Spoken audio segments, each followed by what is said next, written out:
Friends, आज हम लोग लेटर मुगल्स यानी उत्तर मुगल की बात करने वाले हैं, जो कि आधुनिक भारतीय इतिहास में मॉडर्न इंडियन हिस्ट्री में एक इनिशियल फेज है।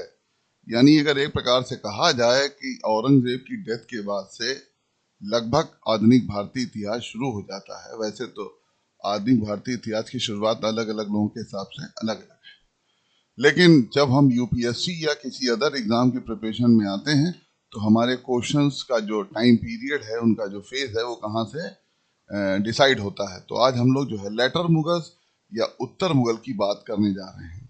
तो उत्तर मुगल का क्या मतलब है, लेटर मुगल का क्या मतलब है, इसको आप समझेंगे अभी यहाँ से कि उत्तर मुगल यानी कि जो मेन स्ट्रीम मुगल एम्परर थे, यानी जो मेन मुख्य मुगल शासक थे, उसके बाद जितने भी शासक आए उनको जो है उत्तर मुगल शासक कहा जाता है। जैसे मुख्य मुगल शासक कौन थे, तो मुख्य मुगल शासक जो है, मुख्य मुगल वो कौन लोग थे, तो मुख्य मुगल वो लोग थे जो कंट्रोल कर लेते थे, नियंत्रण कर लेते थे प्रशासन शासन पर। यानी शासन पर भी उनका नियंत्रण था और प्रशासन पे भी नियंत्रण था। शासन पे भी नियंत्रण था और प्रशासन पर भी उनका नियंत्रण था। उसको बोला जाता है लेटर मुगल या उत्तरकालीन मुगल। अब इसके साथ और कौन सी चीज जुड़ी है कि जो उनके क्षेत्रीय जो क्षेत्रीय इकाइयां थी, जो रीजनल स्टेट्स थे या जो रीजनल डिवीजन थे, रीजनल यूनिट्स थी, उनके प्रमुख जो थे वो भी उनके हाथ में रहते थे। उनको मनसबदार कहा जाता था। मनसबदार वो भी उनके कंट्रोल में थे। उनके जो सेनापति यानी मीर बख्शी, वो उनके कंट्रोल में रहते थे। और सबसे बड़ी बात है कि उन्होंने कभी वजीर या वकील का पद बहुत मेन नहीं बताया था, फिर भी जो वजीर था वो उनके कंट्रोल में रहता था। खैर, हम लोग इसको बाद में बात पढ़ेंगे कि यार इन शासकों के ऊपर क्या क्या रिस्पॉन्सिबिलिटी थी, क्या उन्हें करना होता था, ये हम लोग बाद में पढ़ेंगे। लेकिन अभी जो है हम लोग ये पढ़ेंगे कि मुगल साम्राज्य का पतन और विघटन कैसे हो गया। तो आप समझ सकते हैं कि जो शासन भारत में 1526 से स्टार्ट हुआ था, वो अचानक कैसे जो है खत्म हो गया, या उसने एक लंबा सा फेज तय किया खत्म होने में। तो क्या वो फैक्टर थे। तो सबसे इंपॉर्टेंट चीज ये है कि आखिर हम ये चैप्टर क्यों पढ़ रहे हैं। तो आपका आंसर होगा कि सर क्वेश्चन आंसर आने हैं यूपीएससी में, पीसीएस में, अदर एग्जाम्स में, तो हमें इसको पढ़ना है। ये बिल्कुल वैलिड रीजन है। लेकिन अगर आप किसी चीज से कुछ सीखते हैं तो वो पढ़ाई कंप्लीट मानी जाती है और उसको उपयोग में ले आते हैं, अपने जीवन में प्रयोग में ले आते हैं, तो वो ये मान लिया जाता है कि अब आपने उसको पूरी तरीके से आत्मसात कर लिया या उसको समझ लिया। यूपीएससी में इन्हीं सब चीजों की जरूरत पड़ती है कि वो कौन कौन से फैक्टर हैं जिनकी वजह से कोई स्टेट जो है वो डिसइंटीग्रेट हो सकता है, विभाजित हो सकता है, लोग विद्रोह कर सकते हैं, असंतोष व्यक्त कर सकते हैं। तो उन असंतोषों को किस प्रकार से डील किया जाए, किस प्रकार से उसको सामना किया जाए, ये सब हम यहाँ से सीखते हैं। तो जिस मुगल साम्राज्य ने पूरे संसार को अपने विस्तृत सांस्कृतिक उपलब्धियों से चकाचौंध कर दिया था 18वीं शताब्दी के आरंभ में। अब इंपॉर्टेंट बात क्या है कि जब हम कह रहे हैं 18वीं शताब्दी के आरंभ से, तो ये जो टाइम पीरियड 18वीं शताब्दी का है, ये शुरू हो जाएगा 1701 से लेकर के 1800 तक। ये पहले आप समझे, ये आपने समझ लिया। तो यहीं से ये अवनत की ओर चला। लेकिन औरंगजेब की जो डेथ थी, औरंगजेब की डेथ जो है 1707 में होती है।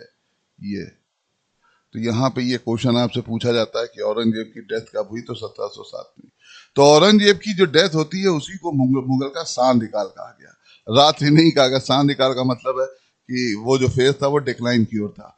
तो औरंगजेब की मृत्यु के बाद जो है 52 वर्षों में 8 सम्राट जो थे दिल्ली के सिंहासन पर बैठे थे।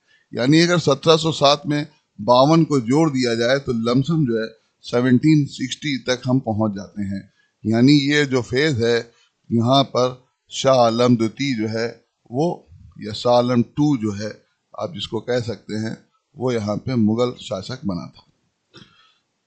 भारत के भिन्न भिन्न भागों में देशी और विदेशी शक्तियों ने अनेक छोटे बड़े राज्य स्थापित किए थे। बंगाल, अवध और दक्कन आदि प्रदेश मुगल नियंत्रण से मुक्त होने लगे थे और व्यापारी कंपनियों ने, जिसमें ईस्ट इंडिया कंपनी थी जो मुख्य रूप से, और भी डच थे, उन पोर्टुगीज से उन्होंने इंटरफेरेंस, ये जो प्रॉब्लम थी, इसी से माना जाता है राजनीति में हस्तक्षेप। मैंने अभी आपको कुछ देर पहले बताया था कि मेन मुगल जो एम्परर थे वो किसी का इंटरफेरेंस यानी हस्तक्षेप बर्दाश्त नहीं करते थे, लेकिन उत्तर मुगल राजनीति शासकों से हट करके जो है क्षेत्रीय शासकों के हाथ में आ चुकी थी, और यही नहीं, विदेशी शक्तियां भी इसमें इंटरफेरेंस करने लगी थी। ये सबसे बड़ी एक विडंबना होती है। इतनी कठिनाइयों के होते हुए मुगल साम्राज्य का दबदबा इतना था कि भाई पतन की गति बहुत धीमी रही, बहुत पतन पूरी तरीके से नहीं हो पाया। 1737 में जब बाजीराव प्रथम ने अटैक किया था, तो घटना क्या है कि बाजीराव जो है, ये उसके बारे में कहा गया कि बाजीराव कमजोर है, तो जो अवध के सूबेदार थे उन्होंने मुगल सम्राट उस समय के मोहम्मद शाह से कहा कि भाई ये तो बाजीराव प्रथम तो सामान्य से व्यक्ति हैं, सामान्य से शासक हैं, इनसे ज्यादा वीर योद्धा तो अपने दरबार में हैं। तो अपनी ताकत दिखाने के लिए 1737 में बाजीराव वन ने क्या किया, 500 अपने राइडर्स के साथ, कैवलरीज के साथ जो है, घुड़सवारों के साथ अटैक कर दिया और बोल दिया कि लाखों की सेना पीछे आ रही है। कहा जाता है ये सुनकर के मोहम्मद शाह राजधानी यानी दिल्ली छोड़कर भाग गया। उसके बाद 1739 में नादिर शाह ने दिल्ली लूटी। आपको पता है कि 1739 वो फेज था जिसमें अफगानी शासक नादिर शाह दिल्ली पर आक्रमण करा था, और कहा जाता है कि यहाँ से जो है वो बहुत बड़ा खोखलापन उसके सामने आ गया था, क्योंकि जो दिल्ली के मुगल शासकों के अधीनस्थ सूबेदार और मनसबदार थे, वो कहीं ना कहीं जो है वो नादिर शाह से मिल गए थे। खैर, अब हम लोग बात करते हैं यहीं से लेटर मुगल फेज का कि कैसे शुरुआत होती है, पहला शासक कौन है। तो यहाँ पे हम देखते हैं कि 1707 में औरंगजेब की मृत्यु होती है, और उसके सभी पुत्र, जो 3 पुत्र जिंदा थे, वैसे तो ज्यादा पुत्र थे, 3 ही जिंदा थे, मोहम्मद, मुअज्जम, आजम और काम बख्श, उसके बीच में उत्तराधिकार का युद्ध होता है। तो अब आप पूछेंगे सर उत्तराधिकार का युद्ध क्या होता है? तो देखिए, ऐसा है कि हिंदू धर्म में लगभग ज्येष्ठ पुत्र को गद्दी सौंपी जाती थी। वहां पे क्या है, ज्येष्ठाधिकार का सिद्धांत काम करता था, लेकिन शरीयत के अकॉर्डिंग ज्येष्ठाधिकार के सिद्धांत को फॉलो नहीं किया जा सकता। वहां पर शासक वही बन सकता है जो ताकतवर हो, और इसी के लिए उनके बीच में उत्तराधिकार का युद्ध होता है। ध्यान रहे, इसके पहले औरंगजेब ने भी उस युद्ध को लड़ा है। तो उनके जो 3 जीवित पुत्र थे, मोहम्मद मुअज्जम, जिसको शाह आलम वन कहा जाता था, दूसरा मोहम्मद आजम, और तीसरा काम बख्श। और इसमें सबसे बड़े जो पुत्र थे मोहम्मद मुअज्जम, उनकी विजय हो जाती है। उन्होंने जाजाओ, अब जाजाओ का जो बैटल है वो क्या हुआ, 18 जून 1707। ये क्या है, इसको आप नोट कर लीजिए। जाजाओ का बैटल कब हुआ, 18 जून 1707 को। उत्तराधिकार युद्ध का पहला जो फेज है, उसमें मोहम्मद मुअज्जम जो है वो आजम को हरा देता है। उसके बाद हैदराबाद के समीप जो है 13 जनवरी 1709 को एक युद्ध होता है, जिसमें कामबख्श भी हार जाता है। इस प्रकार से दोनों ही जो उसके प्रतिद्वंदी थे, आजम और कामबख्श, वो दोनों हार जाते हैं, और शासन सत्ता पर मोहम्मद मुअज्जम जो है, जिसको शाह आलम भी कहा जाता है, वो उपाधि कौन सी लेता है, वो उपाधि लेता है बहादुर शाह प्रथम की। यानी मोहम्मद मुअज्जम के 3 नाम हो गए, मोहम्मद मुअज्जम हो गया, शाह आलम प्रथम हो गया, और बहादुर शाह प्रथम हो गया, और अभी एक नाम और आएगा जिसको बोला जाएगा शाह बेखबर। खैर, अब जिस समय वो बैठा, उस समय उसकी आयु जो कितनी इयर्स की थी, he was 63 when he was ascended to throne.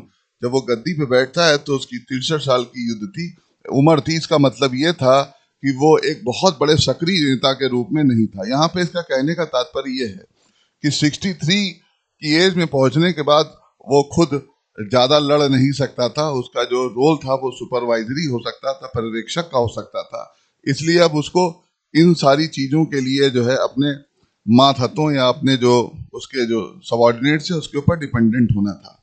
कुल मिला के इस मुगल सम्राट ने शांतिप्रिय नीति अपनाई। लेकिन ये जो शांतिप्रिय नीति अपनाई है, ये क्या है? ऐसा नहीं है कि वो शांत व्यक्ति है। शांत होना और शांतिप्रिय नीति में अंतर है। शांतिप्रिय नीति का मतलब ये नहीं कि वो कमजोर था, वो निर्बल था। शांतिप्रिय नीति का मतलब ये हो गया कि वो एक बहुत बड़ा डिप्लोमेट था, और वो जान गया कि शांति के साथ अगर शासन की नीति जारी रहती है तो लोगों का विद्रोह कम होगा, और इससे उस विद्रोह को दबाने में उसका पैसा भी कम खर्च होगा और लोगों में असंतोष भी कम होगा। खैर, उसने सोच समझ कर ये काम किया। उसने शिवाजी के जो पौत्र था शाहू को 1707 में या उसके आसपास जो है उसको फ्री कर दिया गया। ये डिप्लोमेटिक एक एक्शन था, एक कूटनीतिक चाल थी, और ये चाल का जो मेन मकसद था कि जैसे ही शाहू अपने राज्य में पहुंचेगा तो जो पहले से राज्य करने वाले लोग हैं वो इसका विरोध करेंगे, स्वागत नहीं करेंगे, ध्यान रखिए।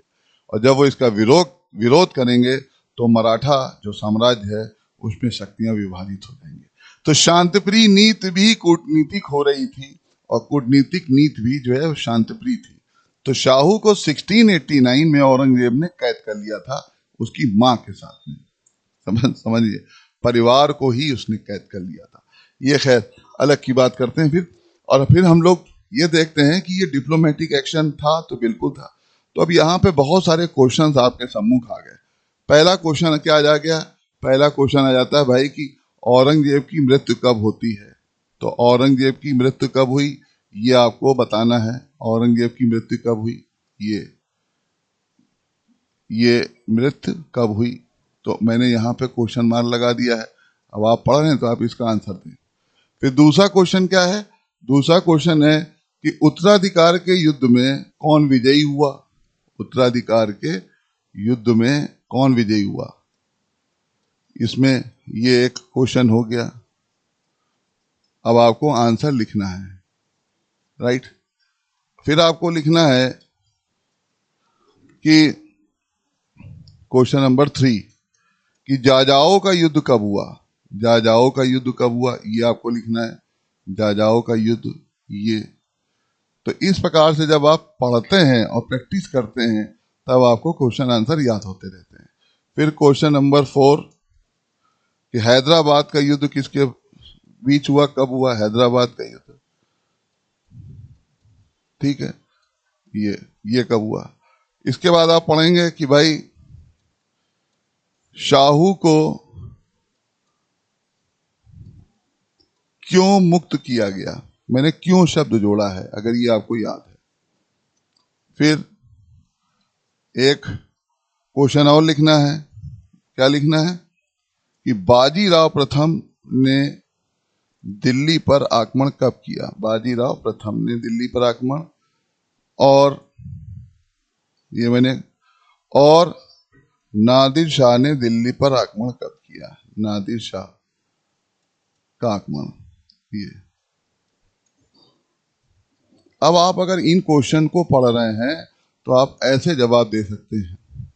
फिर मैं आपको यहाँ पे और क्वेश्चन देता हूं। लो इसको ऐसे डिवाइड कर लेते हैं। क्वेश्चन क्या है कि मोहम्मद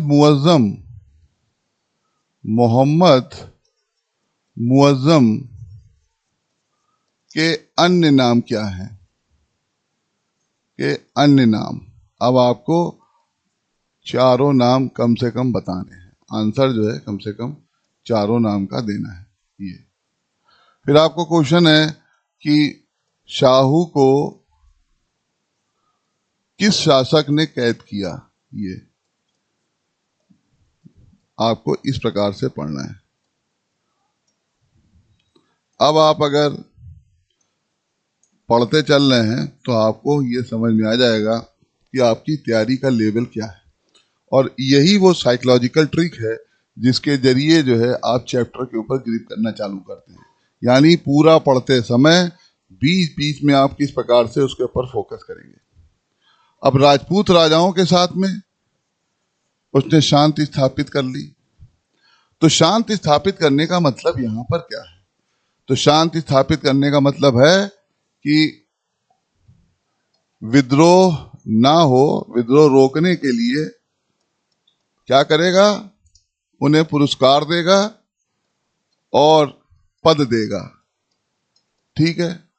और आपको पता है पुरस्कार जो है वो आर्थिक हो तो ज्यादा अच्छा। तो उनके प्रदेशों में जो है पुनः स्थापित कर दिया गया। परंतु बहादुर शाह को सिखों के विरुद्ध जो है कार्रवाई करनी पड़ी। अब सिखों के विरुद्ध क्यों करनी पड़ी थी वो भी आप समझ लीजिए। सिखों में भी महाराजा रणजीत सिंह जी के साथ इनके संबंध औरंगजेब के बाद जो है अच्छे हो गए थे बहादुर शाह प्रथम के साथ में। लेकिन उनके मृत्यु के बाद जो है सिखों का नेतृत्व जो था वो बंदा बहादुर जी के पास में आ गया था। अब बंदा बहादुर जी के बारे में मैंने आपको बताना ये है कि बंदा बहादुर जी पहले संत थे और इनका नाम था संत लक्ष्मण दास। क्या नाम था? लक्ष्मण दास। ये अपने आप में एक साधु संत थे और इन्होंने उस देश सेवा के लिए महाराजा रणजीत सिंह गुरु गोविंद सिंह साहब के कहने पे, गुरु गोविंद सिंह साहब जी के कहने पर ये जो है सैनिक के रूप में आ गए थे। तो मुसलमानों के विरुद्ध एक व्यापक अभियान प्रारंभ कर दिया और बंदा जो है वो लोहगढ़, यानी लोहगढ़ का जो युद्ध हुआ था वहां पर, उसमें बंदा हार गए और मुगलों ने सरहिंद को 1711 में पुनः कब्जा कर लिया। तो लक्ष्मण दास जी जो थे वो बंदा बहादुर बने। गुरु गोविंद सिंह साहब की मृत्यु के बाद उन्होंने नेतृत्व संभाला था, वो मेरे मुंह से स्लिप हो गया था।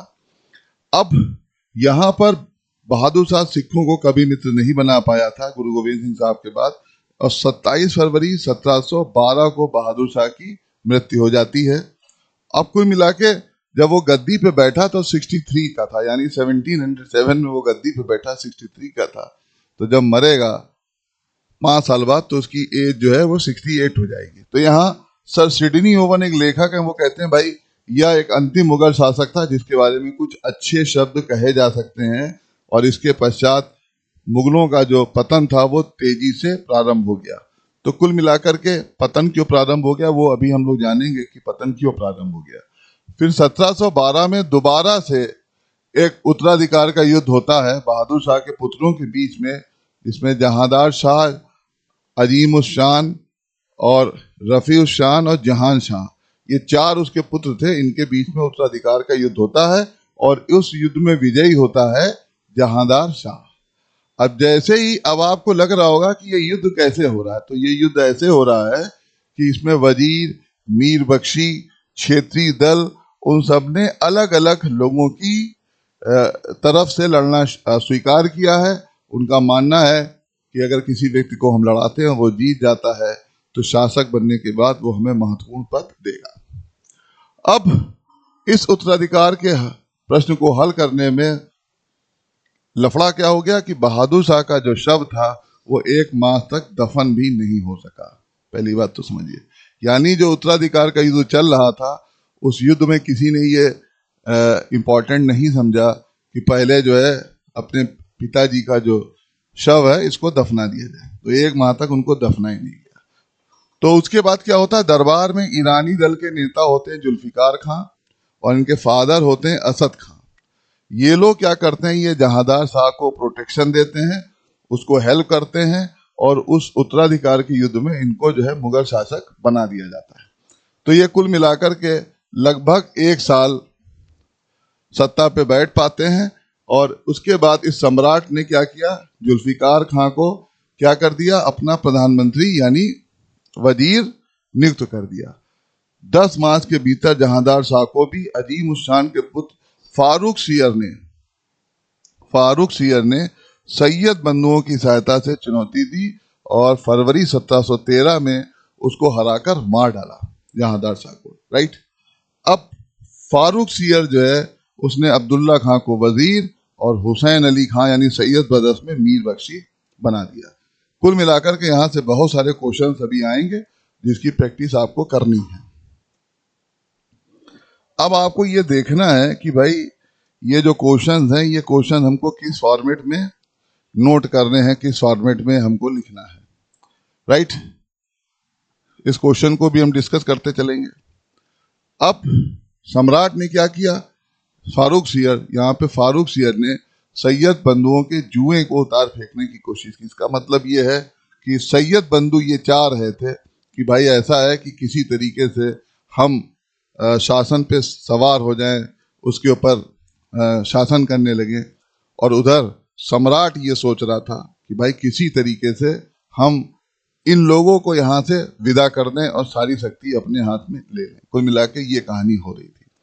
परंतु सैयद बंधु सम्राट से अधिक चालाक थे। उन्होंने मराठा सैनिकों की सहायता से 28 अप्रैल 1719 को सम्राट का गला घोंट दिया। तो यानी कि जो लोग इनसे मुक्ति पाना चाह रहे थे उनका गला घोंट दिया गया फारूक सियर का। और फारूक सियर के राज्यकाल में मुगलों की सिखों पर विजय दुदुम्बी बस्ती देखी। गुरदासपुर के स्थान पर बंदा बहादुर जी को पकड़ लिया गया और दिल्ली में 19 जून 1716 को उसका वध कर दिया गया।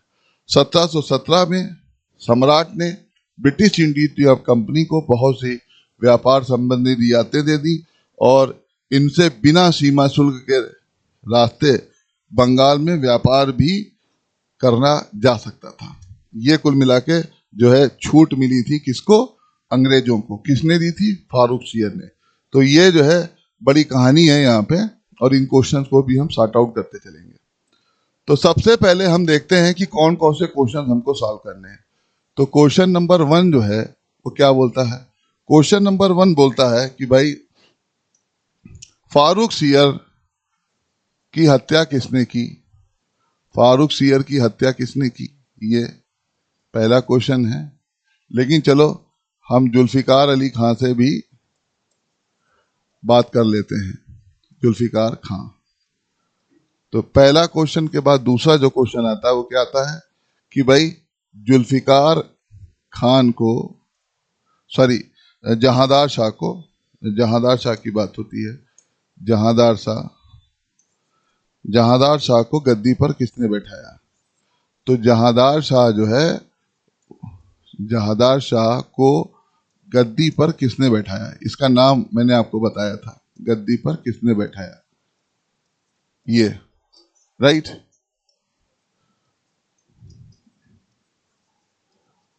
अब हम लोग तीसरा क्वेश्चन देखते हैं कि जहांदार शाह ने अपना वजीर किसको बनाया? ये अलग क्वेश्चन है। वजीर किसको बनाया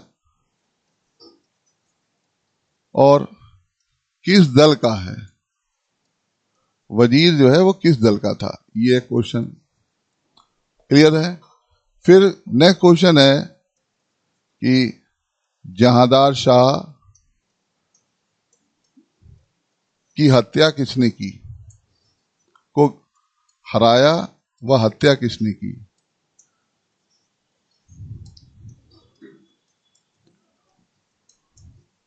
राइट। ये इस प्रकार से। उसके बाद फारूक सियर को गद्दी पर किसने बैठाया? ये नेक्स्ट क्वेश्चन है।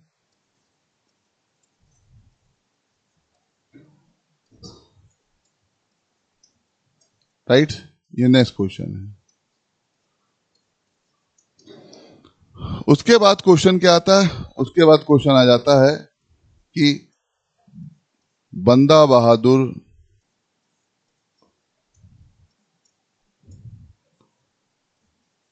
की हत्या किसने की? ये आपको जो है यहां से समझना पड़ेगा। उसके बाद फिर आता है कि अंग्रेजों को बंगाल में शुल्क मुक्त व्यापार की अनुमति किसने दी? ये क्वेश्चन आपको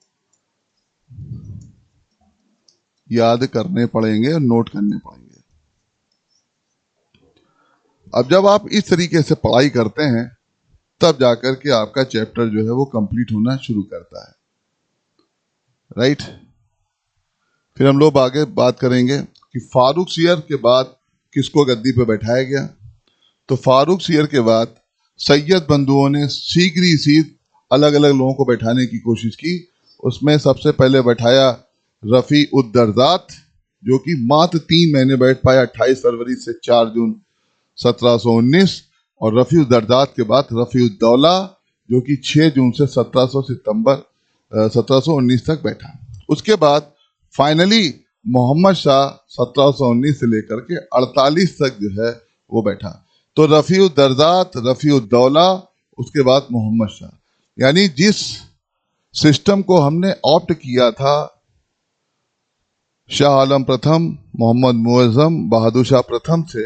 उसके बाद नंबर 2 पे जहांदार शाह, नंबर 3 पे फारूक सियर, फिर नंबर 4 पे रफ़ीउद्दर्जात, नंबर 5 पे रफ़ीउद्दौला, उसके बाद मोहम्मद शाह छठे नंबर पे। यानी इतने कम समय में 6 बादशाह बना दिए गए। अब 6 बादशाह तो आप देख रहे हैं 1748 तक, और उसके बाद कितने आ जाएंगे आप देखेंगे कि मोहम्मद शाह के बाद अहमद शाह बनता है, वो 5-6 साल रहता है, 7 हो गए, तो कितने कितने बनते जाएंगे। उसके बाद ईरानी दल का जो नेता था वो आपने पढ़ा, जुल्फिकार अली खां। अब बात करते हैं कि दल, तो दल जो है मुगल सम्राट के समय में साम्राज्य में कई दल होते थे, अभी हम लोग उसको भी पढ़ेंगे। तो अब दूसरा दल था तुरानी दल। तो तुरानी दल का जो नेता था वो कौन था? हुसैन अली खां सैयद बंधु भारती दल के थे। तुरानी दल का नेता था चिनकिलीज खां निजामुल मुल्क, जिसने हैदराबाद की स्थापना की थी। तो तुरानी दल के जो अमीर थे उन्होंने 1720 को हुसैन अली खां, जो सैयद बदस में छोटा भाई था, मीर बख्शी था, सेनापति था, उसको मार दिया। और 15 नवंबर 1720 को अब्दुल्ला खां, जो वजीर बना था, उसको मार दिया। कुल मिला के सैयद बदस जो थे वो भारतीय दलों का नेतृत्व करते थे, और तुरानी दल का नेता जो था वो कौन था? निजामुल मुल्क चिनकिलीज खां। ईरानी दल का जो नेता था वो कौन था? जुल्फिकार खां। तो पहले आपको इस दली जो प्रतिद्वंदिता थी इसको भी समझना है। ईरानी लोग जो थे वो 22 संप्रदाय से शिया लोग थे, और शिया लोग जो थे वो अकबर के समय से ही साम्राज्य में प्रमुख भूमिका में रहे थे। हालांकि औरंगजेब के समय थोड़ी सी कमी आई थी। तो ऐसी कंडीशन में साम्राज्य के अंदर जो भारतीय दल था, सिखों का दल था, जाट दल था, राजपूत दल था, बुंदेले थे, ईरानी थे, तुरानी थे, तुर्की थे, अफगानी थे, इतने सारे दल थे।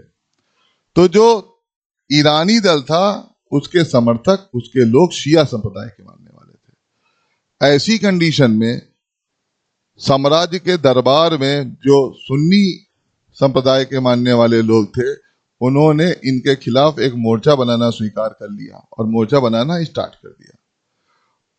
तो तुरानी दल के लोग जो थे वो सुन्नी संप्रदाय के मानने वाले थे, तुर्की लोग, अफगानी लोग सुन्नी संप्रदाय के मानने वाले थे।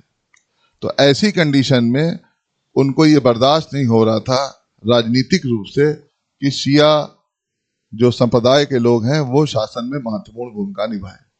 हालांकि इसका आधार धार्मिक नहीं था, प्योर राजनीतिक था, लेकिन लोगों को एकजुट करने के लिए इस विचारधारा की सहायता ली गई। बाद में जब सैयद बदर यानी भारतीय मुसलमानों और हिंदुओं का दल साम्राज्य में मुख्य पदों पर आ गया, तो फिर से तुरानी व अन्य दलों में खुसुर फुसुर चालू हो गई कि भारतीय मुसलमानों को और इन भारतीय राजाओं के दल को किस तरीके से प्रशासन से हटा करके द्वितीय श्रेणी में लाया जाए। तो ये पूरी कहानी जो है इसलिए चल रही थी। तो इसी के राज्यकाल में निजामुल मुल्क यानी चिनकिलीज खां, उसने दक्कन में हैदराबाद में एक स्वतंत्र राज्य की स्थापना कर दी, जिसको आप कहते हैं हैदराबाद। सादत खां, इसने अवध में, और मुर्शीद कुली खां ने बंगाल, बिहार और उड़ीसा प्रांतों में लगभग स्वतंत्र राज्य स्थापित कर दिए। उस समय बंगाल के अंतर्गत आज का बांग्लादेश, असम का कुछ जिला, बिहार का बड़ा सा एरिया, उड़ीसा का बड़ा सा एरिया, सब उसमें आ जाते थे। तो इतना बड़ा बंगाल था। अब मार्च 1737 में बाजीराव प्रथम केवल 500 घुड़सवार लेकर दिल्ली पर चढ़ आया और मोहम्मद शाह राजधानी छोड़ के भाग गया। सम्राट डर के भाग गया था, और उसके बाद में ये 1739 में नादिर ने दिल्ली पर आक्रमण कर दिया और दिल्ली को बुरी तरह लूटा। तो 2 आक्रमण जो थे वो कैसे थे? 1737 में, 1739 में। और इस प्रकार से मुगल साम्राज्य का जो खोखलापन था वो दिखने लगा था, क्योंकि यहाँ के जो शासक थे वो अपने वजीरों की, मीर बख्शियों के हाथों की कठपुतली होने लगे, क्षेत्रीय शासकों की कठपुतली होने लगे। तो जो नए मुगल सम्राट थे अहमद शाह, यानी मोहम्मद शाह के बाद जो बना कौन? अहमद शाह, 1754, और उसके बाद आलमगीर द्वितीय 1754 से 59। तो ये क्या हो गए, मैंने आपको बताया था, ये 7वें शासक हो गए और ये 8वें शासक हो गए। यानी 1759 तक 8 मुगल शासक बन चुके थे। तो ये इतने निर्मल थे कि इस पतन को रोक नहीं सके। किस पतन को? मुगल साम्राज्य के पतन को रोक नहीं सके। उत्तर पश्चिम की ओर से अहमद शाह अब्दाली, जो कि नादिर शाह का चेला था, उसने पहली बार 1748 में अटैक किया था। लेकिन इस अटैक को अहमद शाह ने बुरी तरीके से रोक दिया था, अब्दाली को हरा दिया था। तो उधर अहमद शाह अब्दाली को हराया भी अहमद शाह ने था, लेकिन अहमद शाह एक राजकुमार था, ना कि मुगल सम्राट। मुगल सम्राट मोहम्मद शाह ही था। तो ऐसी कंडीशन में तय हो गया था कि आने वाले समय में अहमद शाह जो है वो गद्दी पे बैठेगा। लेकिन अब्दाली ने हार करके भी 1749 में, 1752 में, 1757 में और 1759 में आक्रमण जारी रखे। और आपको याद है कि उसका आखिरी अटैक जो था भारत पे 1761 में पानीपत में हुआ था। तो आपको इतने सारे अटैक याद करने की जरूरत नहीं है। आपको पहला अटैक याद करना है अब्दाली का, जो 1748 में हुआ है। उस मुगल शासक जो है वो कौन है? मोहम्मद शाह, और हराने वाला शासक उसको है अहमद।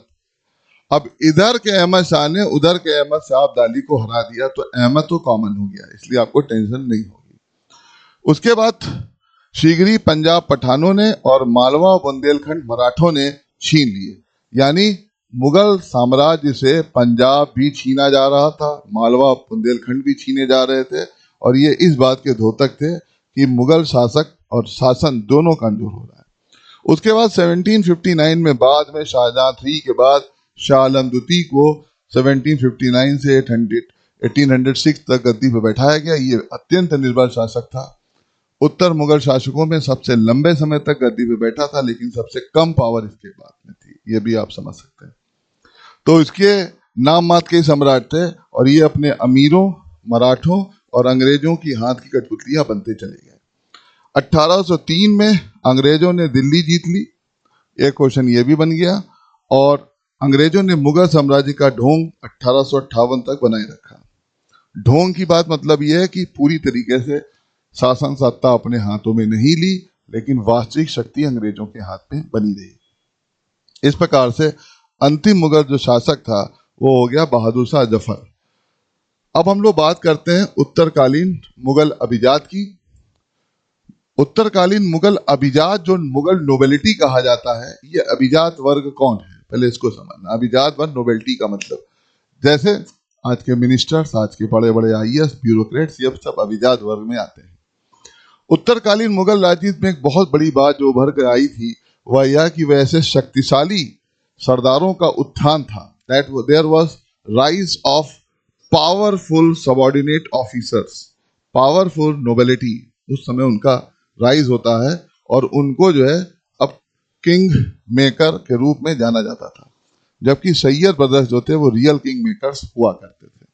उत्तराधिकार के युद्ध में मुगल काल में अच्छे दिनों भी होते थे, लेकिन शक्तिशाली जो मनसबदार थे वो मुख्य लड़ने वालों का साथ देते थे, उसमें इंटरफेरेंस नहीं करते थे। यहाँ पे क्या हुआ, महत्वाकांक्षी और जो शक्तिशाली सम्राट थे वो इंटरफेयर करने लगे और उन्होंने डिवाइड करके रख दिया। ये लोग अपने स्वार्थ के लिए जो है वो राजकुमारों को सिंहासन से हटा देते थे, उसको बैठा देते थे। अब फारूक सियर, मोहम्मद शाह, इन सबका एग्जाम्पल आप देख सकते हैं। तो अब हम लोग बहुत सारे क्वेश्चंस यहाँ पे करेंगे। उस क्वेश्चंस में क्वेश्चन नंबर 1 अगर आप देखें तो क्वेश्चन नंबर 1 क्या कहता है? 1 कहता है कि 1707 से लेकर के और 1759 तक के 8 मुगल सम्राटों के नाम बताइए। ये क्या कहते हैं मुगल सम्राट के नाम?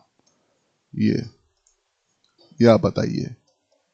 ठीक है, फिर आप बताइए कि ईरानी दल, जो दली व्यवस्था है, ईरानी दल, उसके बाद तुरानी दल, उसके बाद भारतीय दल, भारतीय मुस्लिम दल, उसके बाद मराठा, इन सबके मुखिया कौन थे, इन दलों के मुखिया के नाम, इनके मुखिया कौन है, इनके चीफ कौन है, जो इनके लीडर्स हैं, ये हो गया। फिर क्वेश्चन नंबर 3 आ जाता है कि अहमद शाह अब्दाली के आक्रमण कब हुए, ये समझ लेंगे, ये हो गए आक्रमण कब हुए, ये आपका क्वेश्चन हुआ। उसके बाद आपको बताना है कि सैयद ब्रदर्स यानी सैयद बंधुओं का वास्तविक नाम क्या है, बंधुओं का वास्तविक नाम क्या है, ये आपको बताना है। क्लियर हो रहा है? फिर आपको बताना है कि अंतिम मुगल सम्राट, सबको पता है इनका नाम क्या है, मुगल सम्राट, इनका नाम क्या है।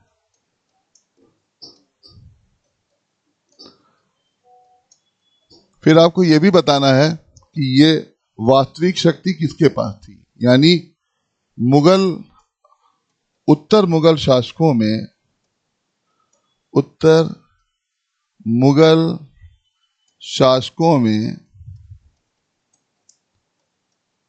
वास्तविक शक्ति किसके पास है, वास्तविक शक्ति किसके हाथों में है, राइट। ये तो इतने क्वेश्चन जब आप करते हैं तब आपको पता चल जाता है कि आपने कितना काम किया है।